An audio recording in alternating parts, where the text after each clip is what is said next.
네, 안녕하십니까. 수보뱅TV의 변영기입니다. 법인 종합 컨설팅. 오늘의 시간은 가족 주식 지분에 대한 증여 시기와 그리고 급여 설계를 갖다가 어떻게 했을 때 절세가 되는지에 대한 부분을 말씀을 드리는 시간을 갖도록 하겠습니다. 한번 들어볼까요?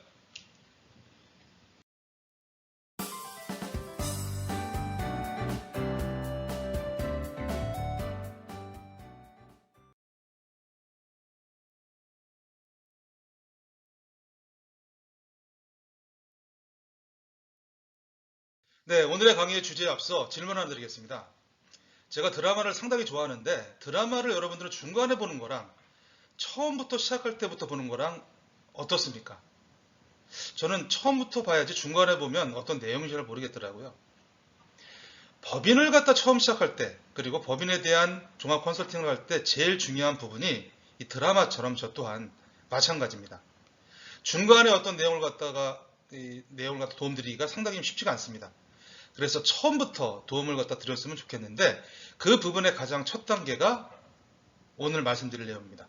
즉 주식에 대한 증여, 이 주주들이라고 하죠. 주식 증여에 대한 최적의 시기가 가족들한테 언제이며, 두 번째, 지분 비율을 갖다 어떻게 하는 게 좋을지, 세 번째, 급여 설계를 급여만 받아갈지 상여만 받아갈지 다른 어떤 엑시 전략이 있을지 이 부분에 대해서 설명을 드리도록 하겠습니다. 첫 번째, 지분 설계의 골든타임이라고 있습니다. 법인을 갖다 운영을 합니다. 법인은 주주들이 자본금을 갖다가 투입을 해서 어떤 아이템이 있으면 그 자본금으로 구매를 하거나 가공을 갖다 해서 수익을 창출을 시킵니다. 그렇다면 이 법인의 주인은 말 그대로 주식을 갖고 있는 주주들입니다. 대부분의 가족법인 같은 경우는 비상장 법인인데 주식 증여의 최적 시기 언제가 가장 좋을까요? 오늘은 핵심적인 부분에 대한 세 가지 시기에 대해서 말씀을 드릴 겁니다. 첫 번째, 1순위는 법인 설립 시점이 가장 좋습니다. 여러분 예를 들어서 명품 운동화를 갖다 샀을 때랑 그냥 일반 운동화를 샀을 때랑 금액이 같습니까? 틀립니까? 주식에 대한 증여를 갖다가 법인 설립 시점을 갖다 하는 부분은 뭐냐면 설립 후 1개월 이내에 주주에 대해서 가족, 미성년자 포함해서 가족에게 증여공제 한도 내에서 액면가로 주식을 갖다 증여하는 게 가장 좋습니다. 10년간 배우자는 최대 6억, 미성년자는 2천만 원, 성년 자녀 같은 경우는 5천만 원인데 이 액면가로 주식을 갖다가 증여를 갖다 할 수 있다는 부분에 대한 메리트가 얼마나 큰지를 제일 많이 느끼는 부분은 가업승계를 갖다 하시는 그런 법인 대표님들 겁니다. 액면가가 아니라 그 당시에 시가로 진행을 갖다 하기 때문에 회사에 대한 가치가 상당히 늘고 나서 회사를 갖다 물려줄 때에 대한 어떤 부대 비용이 상당히 크다는 부분은 굳이 제가 설명 안 드려도 알 겁니다. 두 번째, 법인 설립 후 1순위에 어떤 놓쳤다. 그럼 법인 설립 후 첫 해. 이럴 때가 좋습니다. 즉, 법인 설립 후에 첫 기산일이 도래하지 않았다면 기한 후 신고라는 활용을 갖다 통해서 지분 증여 시점을 갖다 설립 시점을 갖다 해서 액면가로 이 또한 주식을 갖다가 증여를 시켜서 주주로서 참여를 갖다 시키는 게 좋습니다. 주주의 특별한 권리가 배당인데요. 그 관련된 부분은 다음 장에 설명을 드리도록 하겠습니다. 1순위, 2순위에 대한 부분에 대한 주식 증여 시기를 갖다 놓쳤다. 이랬을 때는 마지막 3순위, 설립 후 최대 3년 이내에 주식 증여에 대한 부분을 갖다 가족한테 증여 공제 한도 내에서 하는 게 좋습니다. 그 이유는 비상장 회사 같은 경우는 기업에 대한 가치평가, 즉 한 주에 대한 가치평가를 비상장 주식평가 조서라는 어떤 양식으로 평가를 갖다 하게 되는데 이 비상장 회사 같은 경우는 이 한 주에 대한 기업의 가치평가 방식은 3년 이전이냐 설립 후에 3년 이후에 따라서 틀립니다. 법인을 갖다 설립을 하고 당기순이익이 많이 났다 그랬을 때는 3년 이전 같은 경우는 그 당기순이익이 여러 가지 형태의 순자산으로 투입이 되겠죠. 3년 이전 같은 경우는 순자산 가치로만 한 주당 평가를 갖다 합니다. 근데 3년 이후가 되면은 이게 몇 년 전에 비해서 바뀌었죠. 순자산 가치를 갖다가 2로 두고 비중을 손익가치, 즉 그 해에 얼마 정도 투입을 해서 얼마큼 벌었냐에 따른 이 3을 갖다 가중평균을 갖다 같이 둬서 한 주에 대한 평가를 갖다가 매깁니다.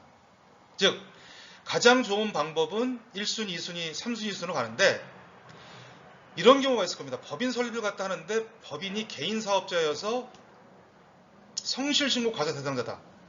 이런 업체 같은 경우는 대부분 세금을 좀 많이 내서 법인 전환을 갖다가 고민을 하는 업체가 많은데 특히 이런 성실신고 과세 대상자의 개인 사업자 법인 전환의 경우가 이런 골드 타임에 있어서 가장 더 중요한 그런 부분입니다. 그 이유는 당연히 아시겠지만 신규 법인 설립 같은 경우는 당장 수익이 나지 않는 부분인데 이 개인 사업자에서 법인으로 전환하는 것 같은 경우는 수익이 많고 세금을 많이 내는 부분이기 때문에 이걸 법인으로 전환하는 케이스입니다. 그렇기 때문에 이 개인 사업자의 법인 전환 설립 시에는 반드시 회사를 갖다 IPO나 이런 부분에다 상장시키게 아니라면 미성년 자녀나 가족 위주의 과점주주로 처음부터 주주 등재를 갖다 해서 주식 증여라는 제도를 갖다 통해서 주주로 참여시켜서 다음 장에 말씀드리겠지만 급여 설계에 대한 어떤 혜택도 볼 수 있는 그런 장점이 있습니다.